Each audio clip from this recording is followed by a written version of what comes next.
right now I'm going to share the screen, and it'll take a second for it to do what it's supposed to be doing.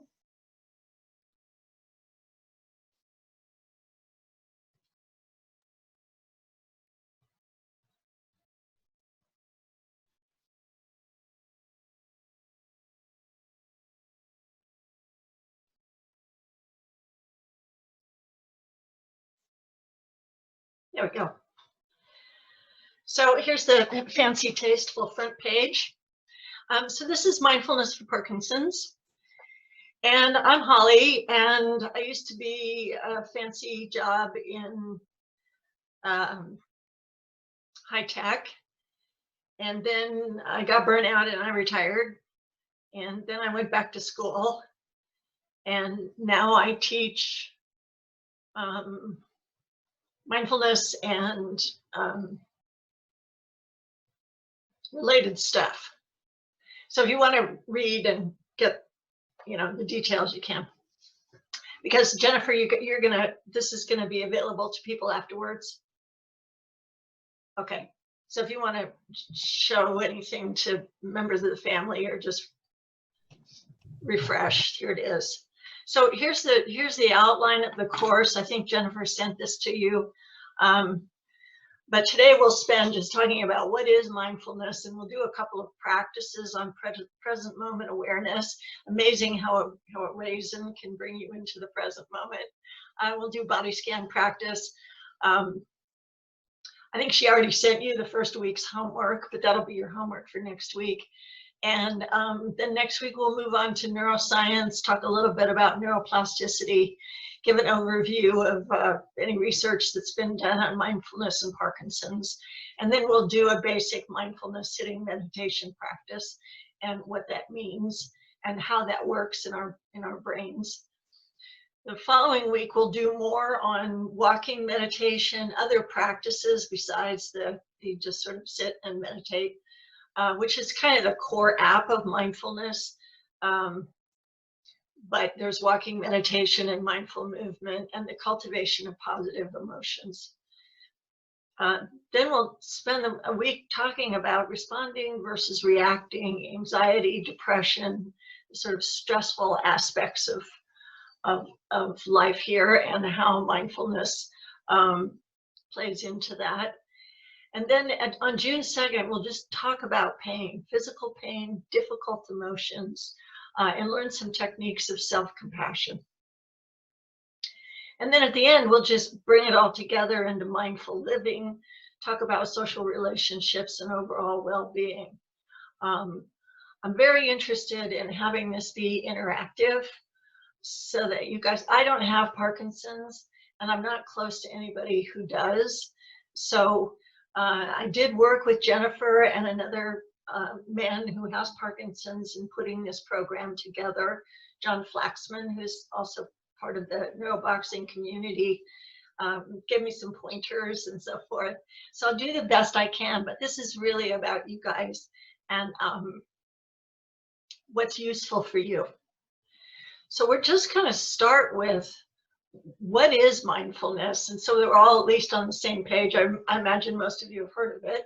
And I've certainly met a lot of you at Agora Fitness and John at Leisure Village and so forth. But we'll get on the same page here with a video in a second. The format we're going to use is there'll be lectures, videos, time for questions and discussion.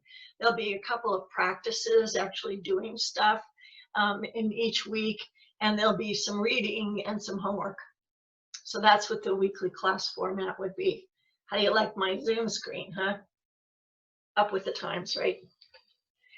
So 60 Minutes did a very good overview on mindfulness. This is Anderson Cooper. And so I'm just going to show this video. It's 12 minutes, so it's quite a long time for a video, actually. But both John and Jennifer agreed it would be useful, and I think it's really useful. So here we go. Our lives are filled with distractions. Email, Twitter, texting. We're constantly connected to technology, rarely alone with just our thoughts, which is probably why there's a growing movement in America to train people to get around the stresses of daily life. It's a practice called mindfulness, and it basically means being aware of your thoughts, physical sensations, and surroundings. Tonight, we'll introduce you to the man who's largely responsible for mindfulness gaining traction. His name is Jon Kabat-Zinn, and he thinks mindfulness is the answer for people who are so overwhelmed by life, they feel they aren't really living at all. There are a lot of different ways to talk about mindfulness, but what it really means is awareness. Is it being present? It is being present. That's exactly what it is. I don't feel I'm very present in each moment. I feel like every moment I'm either thinking about something that's coming down the road or something that's been in the past. So ultimately, all this preparing is for what? For the next moment, like the last moment, and then we're dead. So in a certain way, are we going to experience while we're still alive? We're only alive now. Jon Kabat-Zinn is an MIT-trained scientist who's been practicing mindfulness for 47 years. Back in 1979, he started teaching mindfulness through meditation to people suffering from chronic pain and illness. That program is now used in more than 700 hospitals worldwide. So how can you be mindful in your daily life? When your alarm goes off and you jump out of bed, what is the nature of the mind in that moment? Are you already like, oh my God, your calendar pops into your mind and you're driven already? Or can you take a moment and just lie in bed and just feel your body breathing and remember, oh yeah, brand new day and I'm still alive. So I get out of bed with awareness, brush my teeth with awareness. When you're in the shower, next time check and see if you're in the shower. What do you mean check and see if you're in the shower? Well, you may not be. You may be in your first meeting at work. You may have 50 people in the shower with you.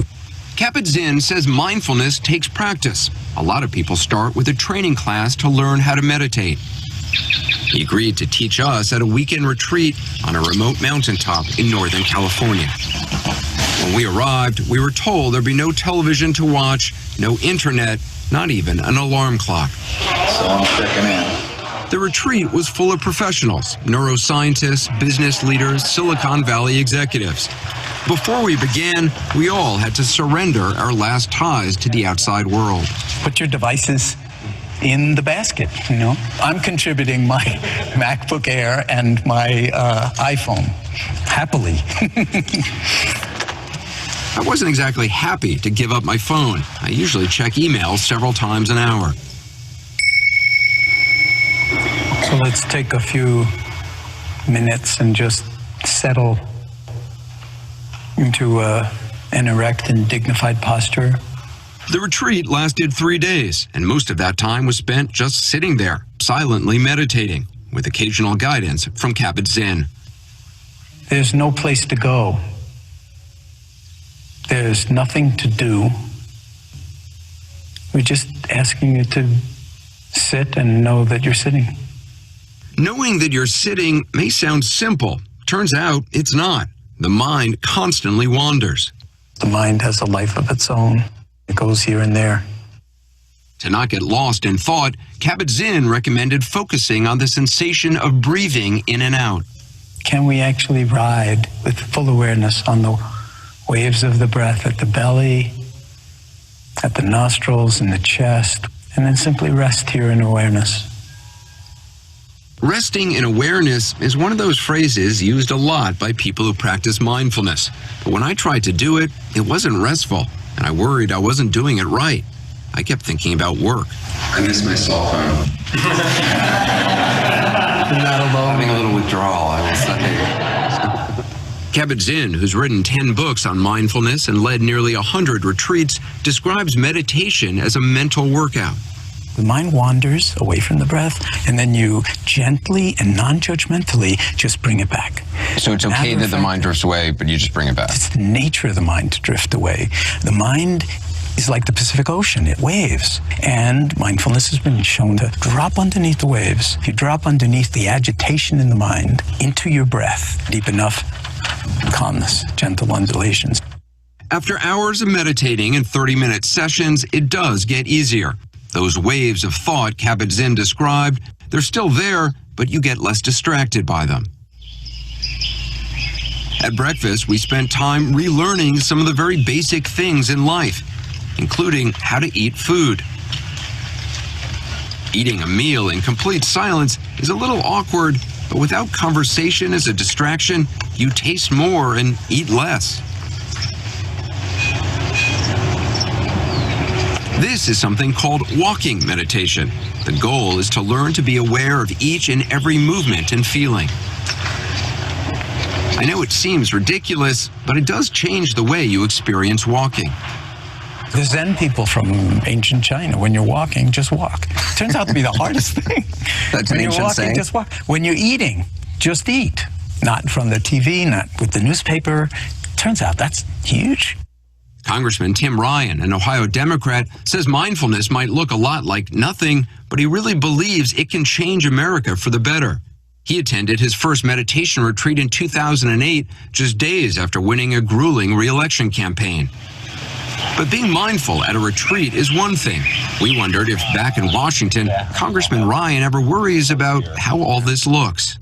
Well, you know, I can see myself in high school going, whoa, stay away from those guys. So how do you use it here on Capitol Hill? I'm on the budget committee, for example. There's a lot of conflict, and people say things that get you ramped up. I find myself, as my body clenches up when somebody says something that I know is wrong, or I want to catch them in a lie, or whatever, that just calm down when it's your turn. You make your point. Amen.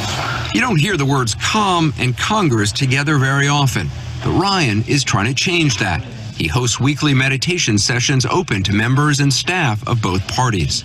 Now shifting the attention to take in the entire body. Have you gotten any Republican congressmen in to meditate with you yet? No. We're working on it. He's written a book about mindfulness and obtained $1 million of federal funding to teach it to school children in his Ohio district. I feel like we're calm right now. Yes, you are. I've seen it transform classrooms.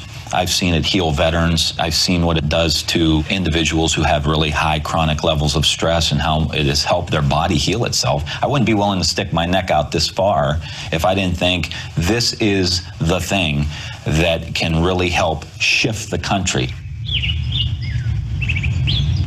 To some people, though, this may sound like kind of new age gobbledygook. There's so many different compelling studies that are showing that this is not New Age gobbledygook. This is potentially transformative of our health and well-being psychologically as well as physically. It can be useful for anxiety, depression, stress reduction. There have been a number of studies that show mindfulness can lead to those benefits, as well as improvements in memory and attention. And at the University of Massachusetts, Judson Brewer, a psychiatrist and neuroscientist, uses mindfulness to treat addiction. This is just the next generation of exercise. We've got the physical, exercise components down, and now it's about working out how can we actually train our minds. Dr. Brewer is trying to understand how mindfulness can alter the functioning of the brain. He uses a cap lined with 128 electrodes. We're going to start filling each of these 128 wells with conduction gel. The electrodes are able to pick up signals from the posterior cingulate, part of a brain network linked to memory and emotion. This is all just picking up electrical signal from the top of your head. Since attending the mindfulness retreat, I'd been meditating daily and was curious to see if it had an impact on my brain. We're going to have you start with thinking of something that was very anxiety-provoking for you. Okay. When I thought about something stressful, the cells in my brain's posterior cingulate immediately started firing, shown by the red lines that went off the chart on the computer screen. Just drop into meditation. Okay. When I let go of those stressful thoughts and refocused on my breath, within seconds, the brain cells that had been firing quieted down, shown by the blue lines on the computer. That's really fascinating to see like that. Dr. Brewer believes everyone can train their brains to reach that blue mindfulness zone, but he says all the technology we're surrounded by makes it difficult. If you look at people out on the street, if you look at people at restaurants, nobody's having conversations anymore. They're sitting at dinner looking at their phone because their brain is so addicted to it. You really think there's something in the brain that's addicted to that? Well, it's the same reward pathways as addiction, absolutely. I'm, on mobile devices all day long, and I feel like I could go through an entire day and not be present. And what's that like? It's exhausting. Yeah. So all of this is leading to a societal exhaustion. The irony is many of the people responsible for creating the gadgets that distract us are themselves practicing mindfulness. More than 2,000 people from companies like Google, Facebook, and Instagram showed up earlier this year in San Francisco for a mindfulness conference called Wisdom 2.0. Please welcome our guests. Karen May is a Google vice president, and that's Chade Main-Tun, a former engineer who's become kind of a mindfulness guru. As could only happen at a place like Google, his actual title is Jolly Good Fellow. Which nobody can deny. So what does a Jolly Good Fellow do? My job description is to enlighten minds, open hearts, and create world peace. That's your job description? That's my job description. I've heard that at some meetings at Google, you actually start out with moments of silence. We do. How long do you sit there quietly for? It's literally a minute or two of noticing your breathing, calming yourself down, being present, and then you're able to go into the meeting, the business at hand, with a little bit more focus. Does it make people more productive? Yes, it does. When the mind is unagitated, when the mind is calm, that mind is most conducive to creative problem solving. To innovate. Correct. And one of the powers of mindfulness is the ability to get to that frame of mind on demand. So, along with their free health clubs and other company perks, Google now offers their 52,000 employees free lessons in mindfulness. In the middle of stress, when everything's falling apart, you can take one breath.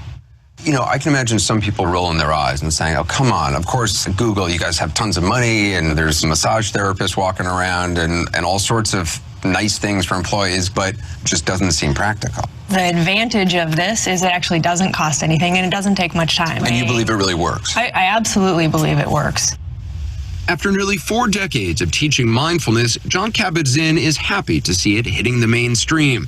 But if you're starting to think mindfulness is something you should start practicing, he says you may be missing the point. It's not a big should. It's not like, oh, I got to now one more thing that I have to put in my life. Now I have to be mindful, you know. And if it becomes that one more thing they got to do after they take the yoga class. Just don't do it. Don't do it. It's not a doing at all. In fact, it's a being, and being doesn't take any time. Anderson Cooper tells how mindfulness changed his life. Go to 60minutesovertime.com. Sponsored by Pfizer.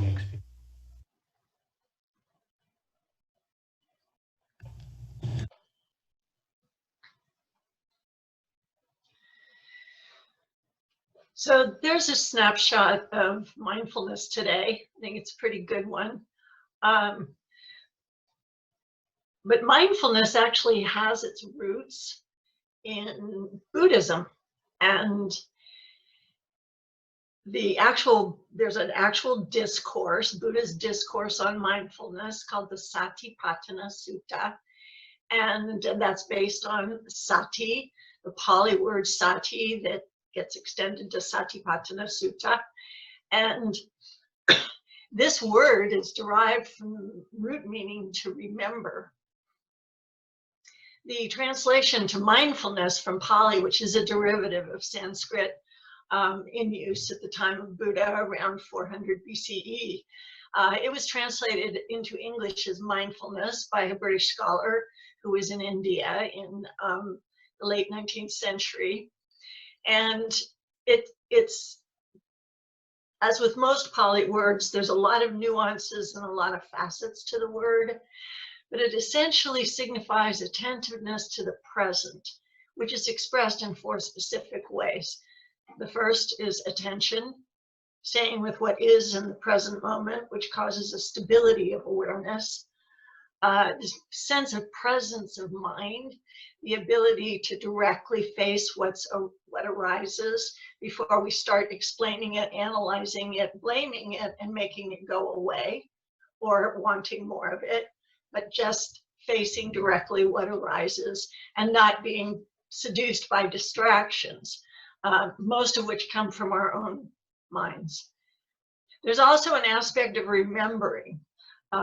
Buddhists have a way of looking at things that talks about what is skillful and what is not skillful. And I think Jennifer and Josh have done a pretty good job of saying, you know, this sort of works for you or it doesn't work for you. There's no right way or wrong way. There's the skillful way. There's the way that gets the result that we're looking for, or is fit for you. And there's also, strangely, at first, this sense of an internal moral compass. But essentially, it's living within your own ethical framework, so that who you are, what you believe, and what you do are connected, so that you're living a life in a way that makes sense to you. The last aspect is wisdom, which in the Buddhist world is really about open awareness and clear comprehension. That enables us to see beyond what just appears at the front of our in front of our faces, or our first instinctual reactive thought, to be able to have clear comprehension of what's really happening. And these ideas have their roots in the Vedic philosophy, which is the precursor to both Buddhism, Hinduism, and Jainism, and later influenced the Transcendentalists, Walt Whitman, Thomas Merton, Martin Luther King Jr., John Lennon, and many, many others. And you can see those themes throughout the work and the thinking and the writings of these people. So that's kind of the beginnings, getting to where we are today, which is seeing how mindfulness benefits us as practitioners in the modern world. Each one of these attributes that have been identified as benefits of mindfulness have been documented either through self-report or observation, or even fMRI studies of people who are practicing mindfulness, both highly skilled practitioners, most of them were Buddhist, to people who just learned and they practice every day for 30 days. And people recognize that there is definitely a change that happens. Higher degree of attention regulation, better ability to manage pain, a strengthening of immune system. The work that's being done in that area is being done at UCLA by Dr. Mark Smith, who's one of the founders of the UCLA Mindful Awareness Research Center, which is where I went to school. Constant reports of lower anxiety levels, the boost in positivity, less rumination or worrying, and the improving of memory. So you can read this list as well as I can. Next week, when we go over more in-depth neuroscience, we'll talk about which ones have been studied, particularly in terms of people with Parkinson's disease, and which one of these benefits seem to be most noticeable for people who have Parkinson's. Phil Jackson's basketball teams practiced that. Now, I can't remember, Holly, the name of the person that taught it, but it would help them stay in the moment in major games. Michael That's Jordan. George Foreman. Yeah. Not George Foreman, George Mumford is the teacher, and he was in the video. He was the black man who was in the video. His name is George Mumford, and he worked with Phil Jackson. He's the one who taught Kobe Bryant and Charles Barkley and a bunch of people in different NBA and also the NFL. So it's used quite extensively there. And you know, I've been asked to go teach at high school football teams of this notion of being able to pay attention, and enables them to get in the zone and eliminate all the distractions. So as I said, we'll be going through this more next week, but there have been quite a few studies, and interestingly, a lot of international studies about mindfulness and Parkinson's disease. And so throughout the PD community, you can see articles in the Michael J. Fox Foundation website and those kinds of things. But here's a couple of examples. Changing the brain, can mindfulness ease the symptoms of Parkinson's disease? And mindfulness and Parkinson's, and this is a summary of one of the both of these are studies that have been done, and these are summaries. And we'll have a lot more of this next week. But I think it's safe to say that, you know, everybody who has Parkinson's is a human being, and this seems to be beneficial to all human beings at a minimum. So we're going to go through the present moment awareness practice. So retrieve your raisin.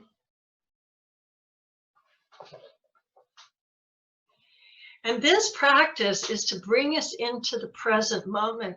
Jerry Seinfeld once said, he said, "Don't let your life pass you by. Fall in love with the back of your cereal box." So this notion of pay attention to what's right here and do it, because that's your life. Whatever's past is over. Whatever's in the future is unknown. The only time we're ever really alive is now, right? So what we're going to do is we're going to be alive with this raisin.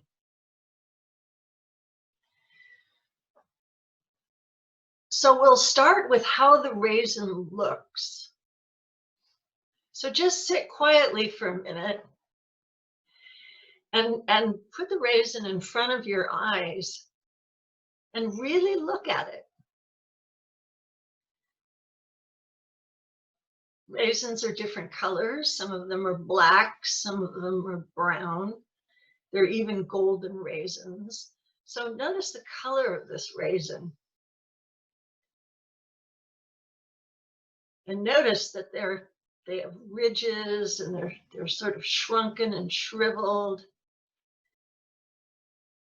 And as we know, this used to be a grape. So this is how the grape dried. And my raisin has different colors in it. Just, you kind of see the seeds in there, I guess.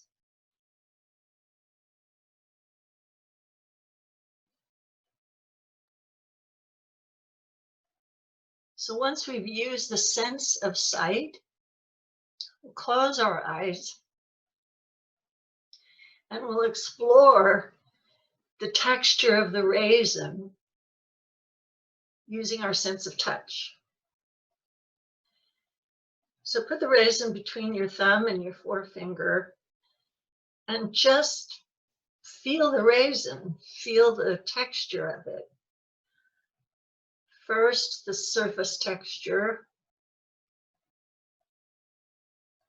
and then press down and feel this sort of leathery characteristic in the texture.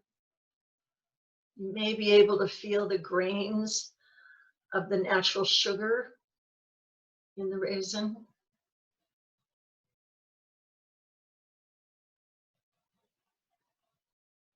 Notice how the raisin changes texture. It gets softer as you move it between your thumb and forefinger. Now move the raisin to your ear, very close to your ear, and continue to sort of massage it with your thumb and forefinger and see if you can hear the breaking of the fibers, the little fibers that are in it. I have a really loud one.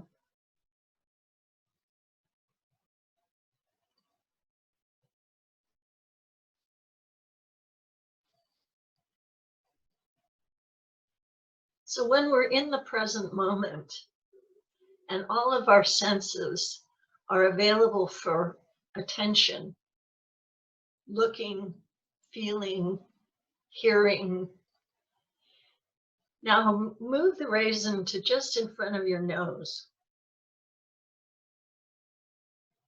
And take a good strong inhale through your nose so that you can smell the raisin.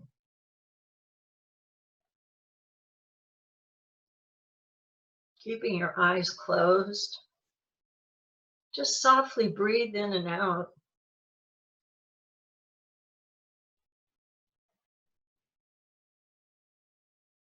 And notice how it is to just smell the raisin. Maybe you like the smell, maybe you don't like the smell. Just stay with it. might remind you of when your grandmother made rice pudding, used a lot of raisins. The smell may bring back some memories. Now move the raisin to just in front of your mouth.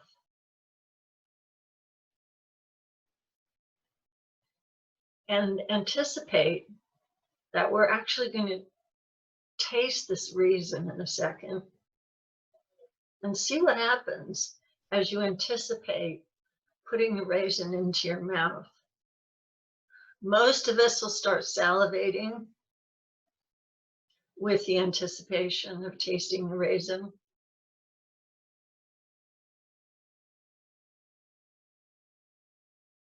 You can probably still smell it here. Now move the raisin and put it on your tongue, and don't bite down on it, but just move it around so that you get a full sense of the taste of the raisin.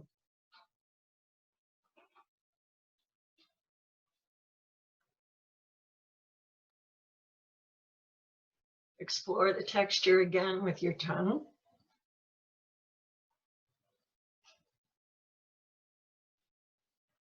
Probably more salivating going on now.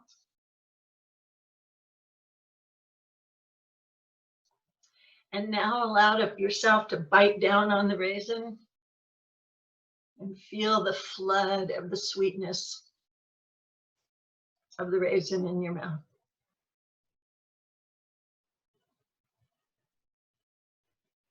You should be able to hear yourself chewing the raisin.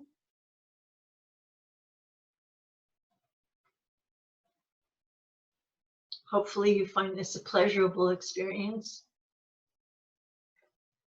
It's a fig or bananas, I think we also have in our group.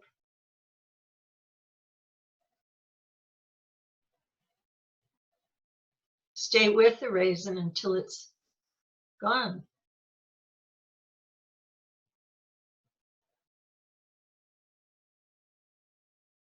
Maintain your awareness on the raisin until it's fully worked through your mouth and swallowed.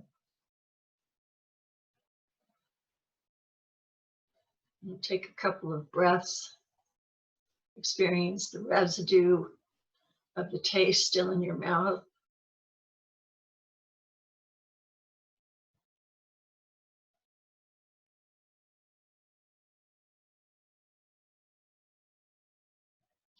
And with your eyes still closed, extend a gratitude for all of the effort of the planters, farmers, the harvesters, the dryers, as grapes turn into raisins, the packers, the transporters, the stockers, stocking the shelves in the grocery store, that allows us to have this raisin.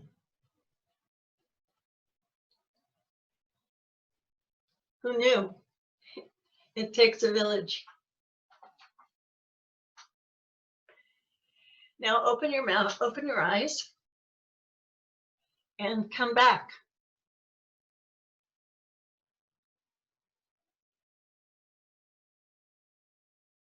Anybody have any comments on that practice?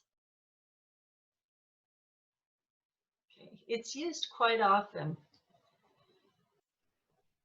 And I think you can see that as we really tune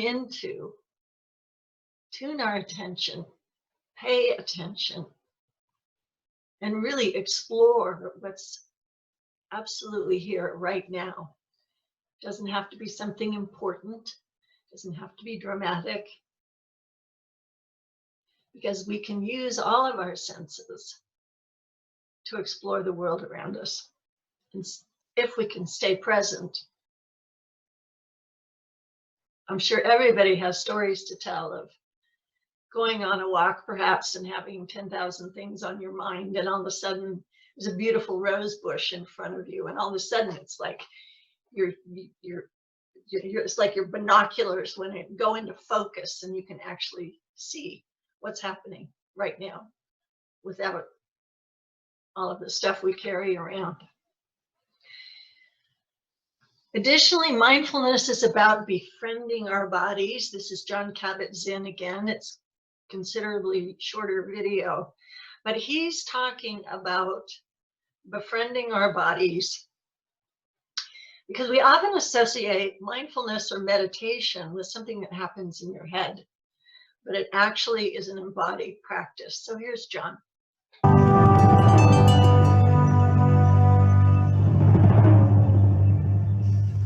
So how about then befriending the body? A lot of us don't want to go anywhere near the body, never mind befriending it. And as you know, some comedians like to joke, you know, I'm sort of okay for up here, but here I only visit on occasion when the conditions are right, you know, second chakra, whatever it is. But, you know, a lot of the time we don't actually integrate into our bodies. So mindfulness is a kind of embodied being that involves this spaciousness and also a non-judgmental presencing, so that we're not constantly caught up in liking and disliking our ideas and opinions about this, that, and everything else. It really is a kind of scientific, dispassionate willingness to look at things as if for the first time and not know so much about it. So the knowing of awareness really has to do with also the not knowing, knowing that we don't know. That is what most scientists hope to cultivate, because it's only when you reach the limits of what you know that you might have a snowball's chance in hell of moving into the domain of the not knowing and contribute something that has never been seen or felt or measured or realized before. So that's something that all of us have. It's like if we don't see ourselves as incarnated, miraculous beings, there's something the matter with us. Because there's so much more right with us than wrong with us, no matter what's wrong with us. And that's what we tell our patients. When you have cancer, heart disease, chronic pain conditions that drive you crazy, and you put out the welcome mat and rotate your relationship to those actualities in your life, all of a sudden there's the discovery that you're a lot bigger than your cancer, your pain. Walt Whitman said that, I'm large, I contain multitudes. I mean, the poets understand this, that we are not who we think we are. We're much, much bigger, but a lot of the time we have very diminished views of ourselves. When you start to do this, it's profoundly healing and transformative. But I shouldn't use the verb doing, because it's more a being than a doing. So we have to, in some sense, the invitation is to drop into being. We're called human beings, but mostly we act like we're human doings, and it can get us into big trouble. Okay, so this is an invitation to actually cultivate that kind of intimacy. Now, it's all relational, so we befriend the body. Whether we like it or not, we befriend it as it is. Whether we have cancer, heart disease, chronic pain, or just feel like we don't weigh what we want to weigh. We work at actually befriending it without it having to change. We're not into fixing. This is radically different from medicine, and medicine itself is realizing it has to change and not merely be into fixing. But to actually, healing is very, very different from fixing. It's, in a sense, allowing the system, the organism, to come to terms with the way things are, and then it rotates very often, and things change in profoundly meaningful ways that no one could ever sort of tell you about. You have to discover or uncover them yourself through your own willingness to engage.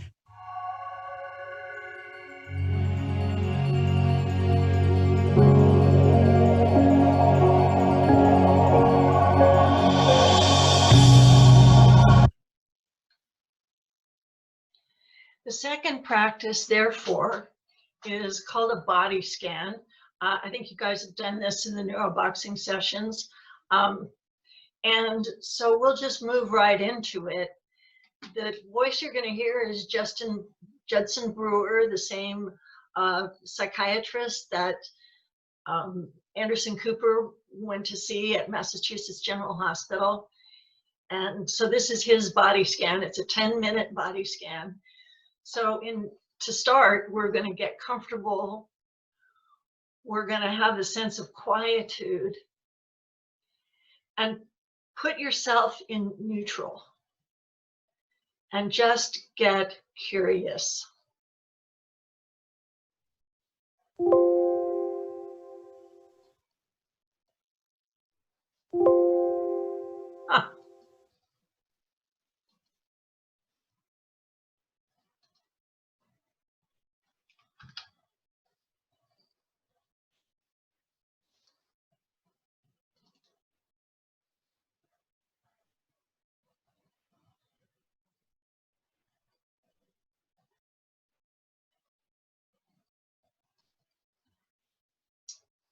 That's funny. It worked the other day, huh, John? And Jennifer, too. All right, I'm going to move on.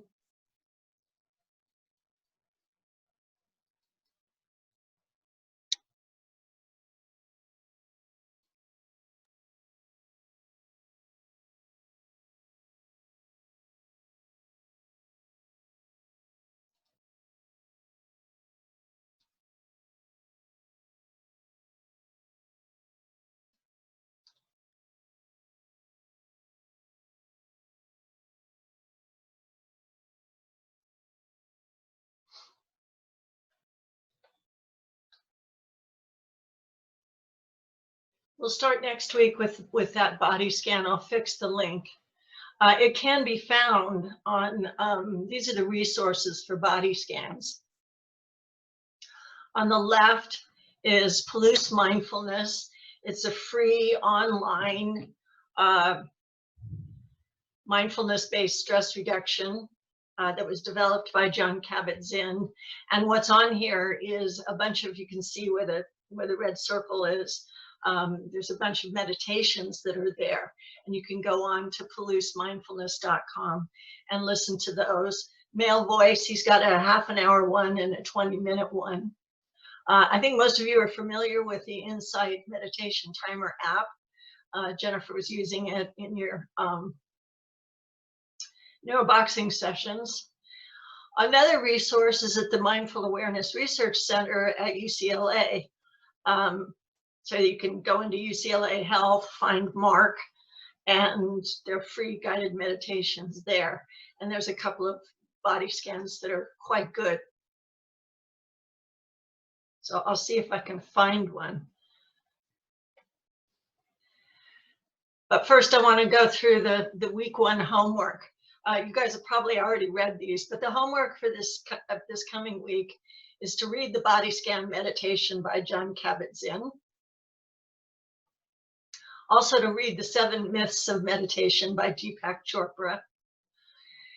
And practice a body scan meditation daily, even if it's just 5 minutes. But get into the rhythm. But it's pretty good to use when you go to bed at night. It's quite relaxing, as you know. Also, a couple of people I know with Parkinson's have found it really useful when we wake up at night. You know, the medication can be quite, can wake you up at night and that kind of stuff. And having the phone next to your bed, putting in the earbuds and accessing a short body scan meditation can help go back to sleep. It can be innervating in the morning, but oftentimes if that's when you take your medication, it'd be hard to settle down to do it then. The last homework assignment is each day, bring mindful awareness, like we did with the raisin, to a typically routine activity, like washing the dishes, you know, actually feeling the texture of the dishes, the soap between your fingers, smelling the dishwashing detergent, hearing the clanging, exploring how it is as you carefully clean each tine of the forks and that kind of stuff. Whether you enjoy organizing your dishwasher or not, or whether you just throw stuff in there, whatever it is, but bring that same form of mindful awareness to just washing the dishes. Most of us think about a bunch of other things and how fast we can get it done. Or to brushing your teeth, taste of the toothpaste, the smell of the toothpaste, if you've got any hot spots in your mouth and that kind of stuff, or just eating your lunch, noticing how it is to eat your lunch. And as it showed in the video about mindfulness, when Anderson Cooper was at the retreat, how is it to just eat your lunch without reading, without talking, without doing the Sudoku puzzle, without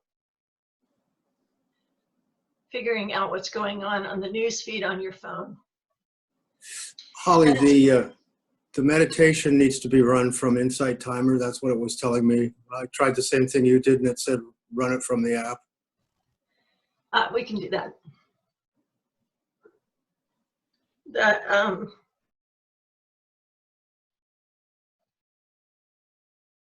Are we going to get the slides emailed to us so we can do the homework? Yes, you're going to have all of this available to you. Yes. Thank you. And then I'll also be sending out by email to a couple people did not see or get the homework, the attachments. So I'll be resending that out to you guys, plus just letting you know what you should be doing throughout the week. So you're going to need a journal. No more raisins, but find a journal or a folder or something to write down and record your experience. What happens is when you pay mindful attention to something, and we'll learn this later on the positive cultivations as well, we find ourselves recording the experience, and then the next day, you don't have to do it on the same activity every day. You can do different activities. But what you end up doing with habitually writing it down, it brings to mind what it was like to actually pay attention to what you're doing and how you feel about it and what the experience is, the sensory experience. And you start looking for it. And then when you sit down in your favorite chair, you're able to relax and say, yes, cool chair, kind of a thing. So that's the homework. And so Jennifer, you passed out the reading and doing a body scan. And I've picked this off of, thanks, John. I've picked this off of the Insight Timer and we'll do it now. Let's see. Yeah, we've got 12 minutes, so this will be perfect. So let's try again. Okay, let's try again, getting comfortable, having a sense of quiet. Put your mind in neutral.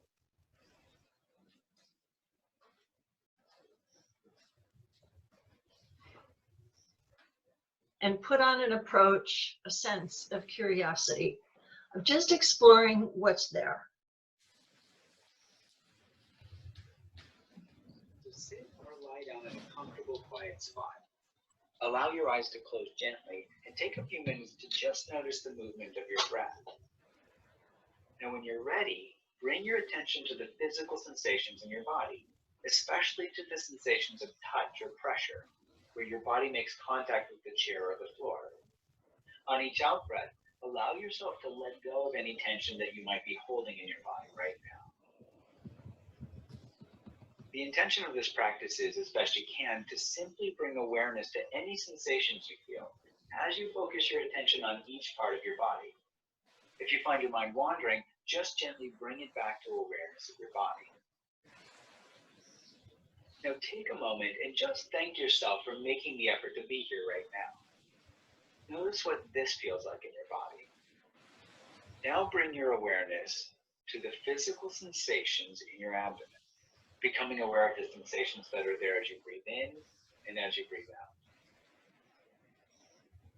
Having connected with the sensations in the abdomen, invite the focus of your awareness to the toes of your left foot. See if you can bring a childlike fascination to the sensations, as if you're exploring them for the first time. Focus on each of the toes of the left foot in turn, bringing a gentle curiosity to the quality of the sensations you find, just noting what they feel like. For example, a sense of tingling, warmth, pressure, pulsing, or no particular sensation. If there are areas you can't feel, just keep your focus there, noticing whatever you can feel about that area.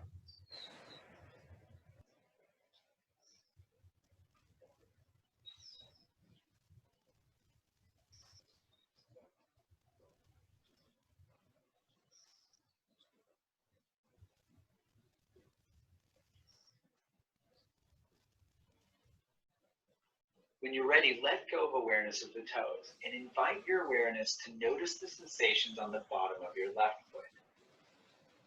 Bring a gentle, curious awareness to the sole of the foot, feeling all the sensations there.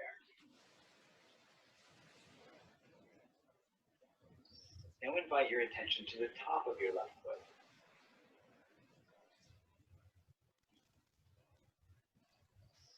Then move to the ankle.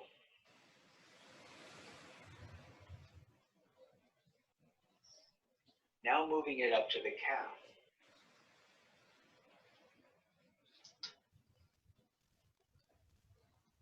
Now up to the knee.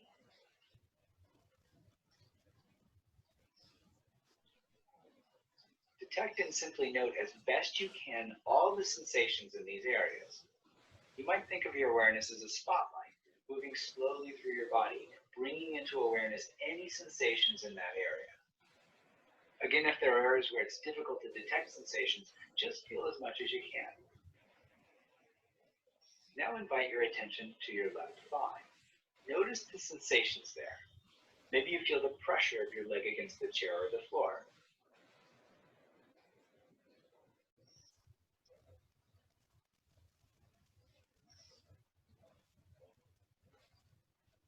Throughout this exercise, your mind will inevitably wander away from your body from time to time. This is entirely normal. It's what our minds do. When you notice this, gently acknowledge it, noticing where the mind has gone off to, and then gently return your attention to your body.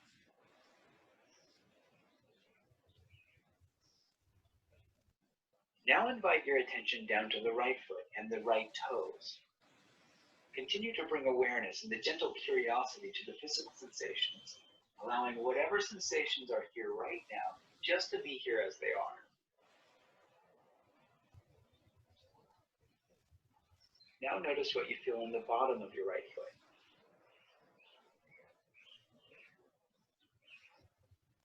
In the top of your right foot.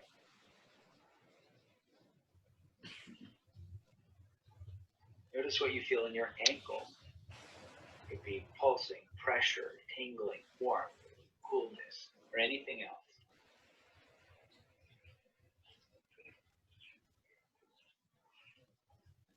Now invite your awareness up to your calf and notice the sensations there.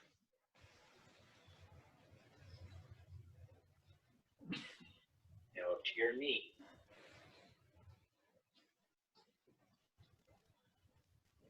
If you feel any pain or discomfort in any of these areas, just be aware of it.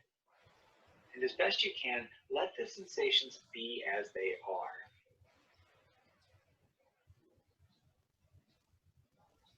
Now gently guide your awareness into your right thigh. Notice the sensations there.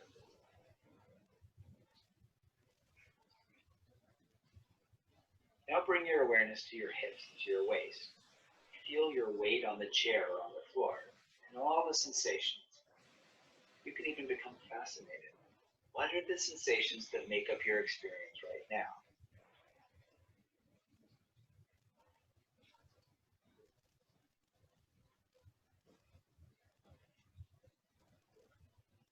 Now move your focus slowly up to your abdomen. What does it feel like? Feeling it rising and falling with each breath, for example. You can even start with your skin, noticing the sensations there. And then move your attention inside your abdomen to your internal organs.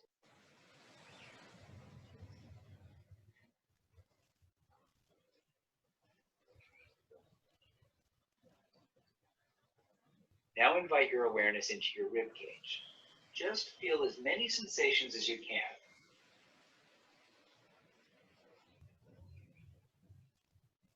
Now up to your chest. You might note pulsing when you notice your heart beating, or movement when you notice the movement of your ribs when you breathe. See if you can bring a childlike fascination to the sensations, as if you're exploring them for the first time.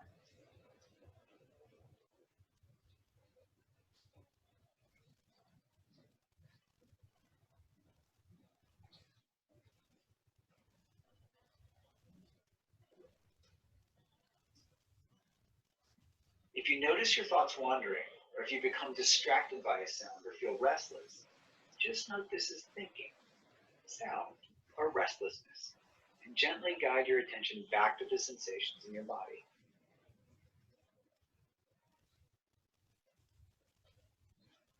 Now guide your attention to the fingers of your left hand.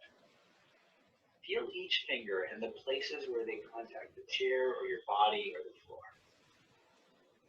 Now bring your awareness to your whole hand. What happens when you pay attention to your whole hand all at once, just resting in awareness of it?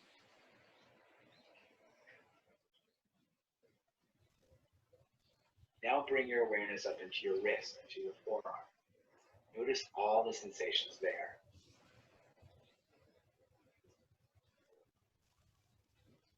Bring your awareness up to your elbow.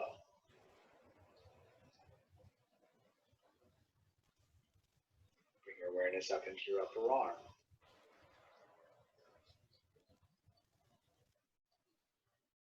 Now bring your awareness into your shoulder.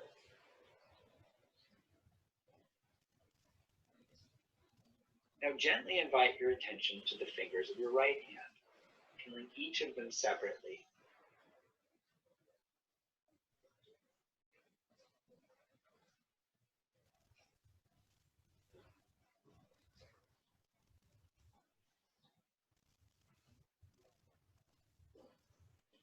Now guiding your attention into the palm of your hand.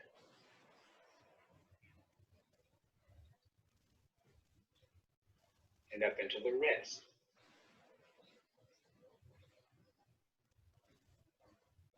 Bring your awareness to your forearm.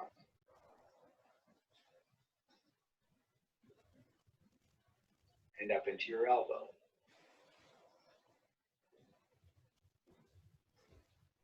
Now bring your awareness into your upper arm.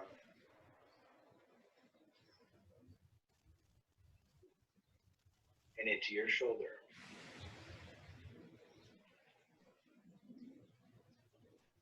Now bring your awareness into both of your shoulders at once. Notice any sensations that are there.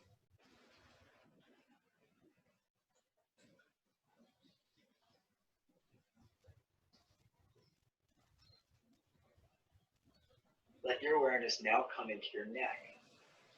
Notice if there's any tightness or tension, and just note that.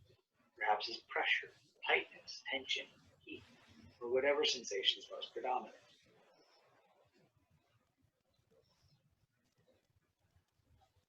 Now bring your focus up to the back of your head. See if you can feel the hair on your head.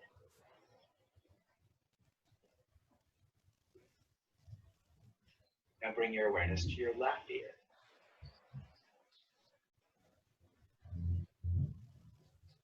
Then over to the right ear.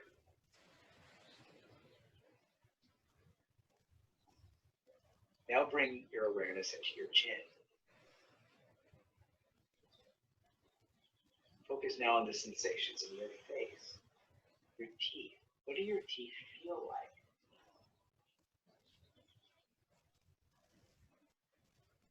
What does your tongue feel like?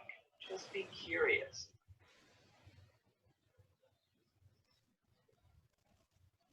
Now bring your awareness to your cheeks and your nose.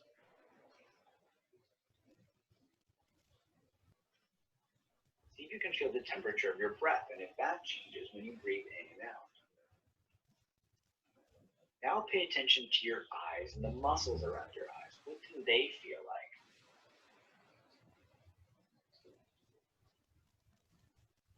Now move your awareness to your eyebrows and your forehead. Just be curious. Bring that childlike fascination to each sensation that you feel.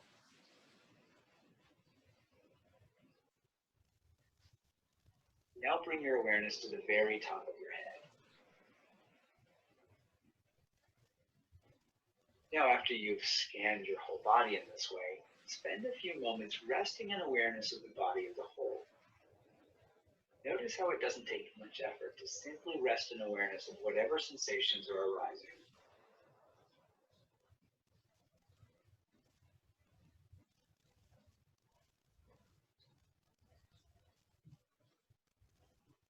Very slowly and gently, while still maintaining an awareness of your body, when you're ready, gently open your eyes. Allow your awareness to expand to include the rest of the room.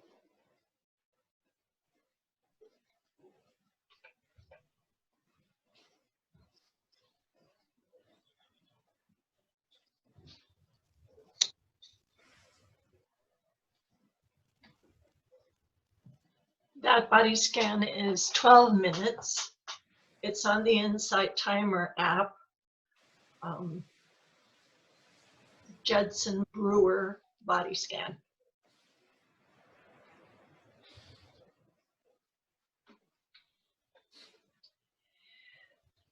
So that concludes week 1 of our class. Next week, we'll talk about neuroplasticity, neuroscience in general, mindfulness and Parkinson's research, and then we'll get to a sitting meditation practice. And I'll make you familiar with a couple of them. There's many, many different kinds of sitting meditation practices.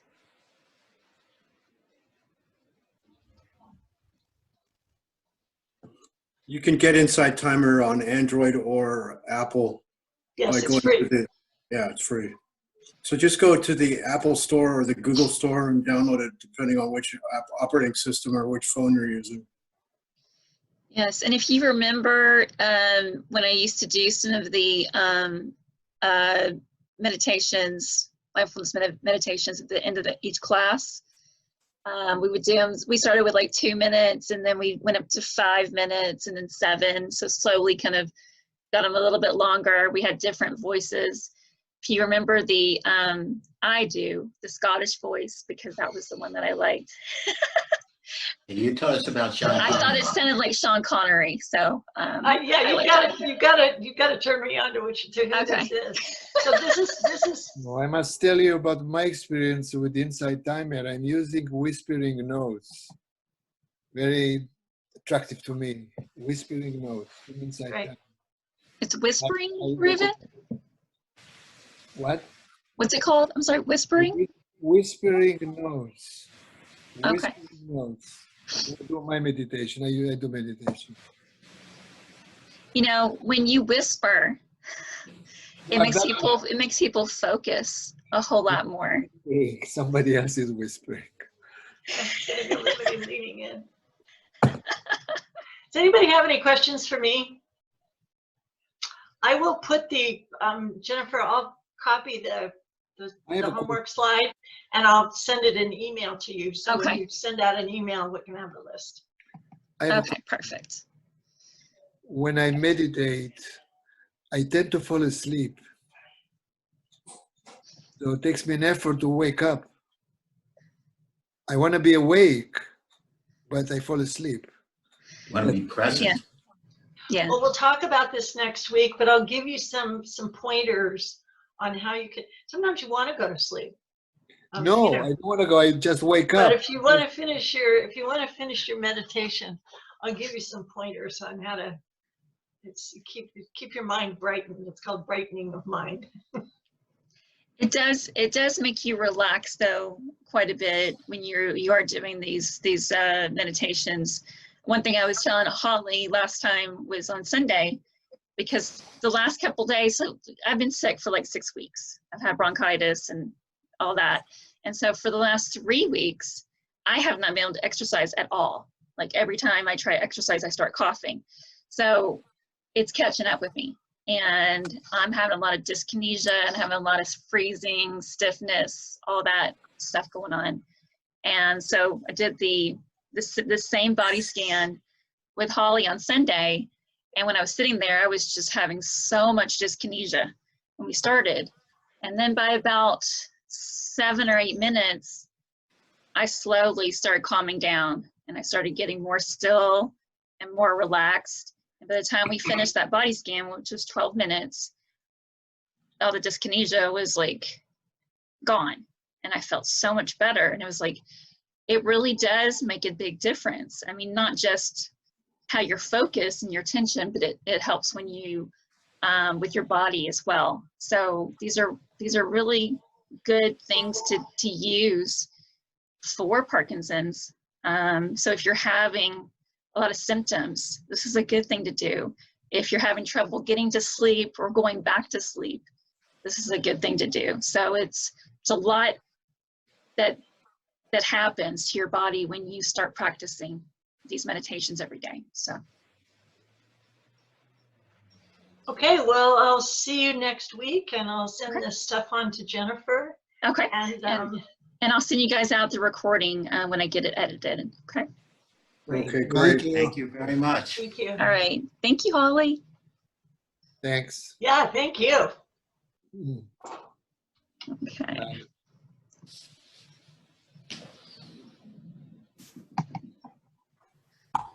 Bye.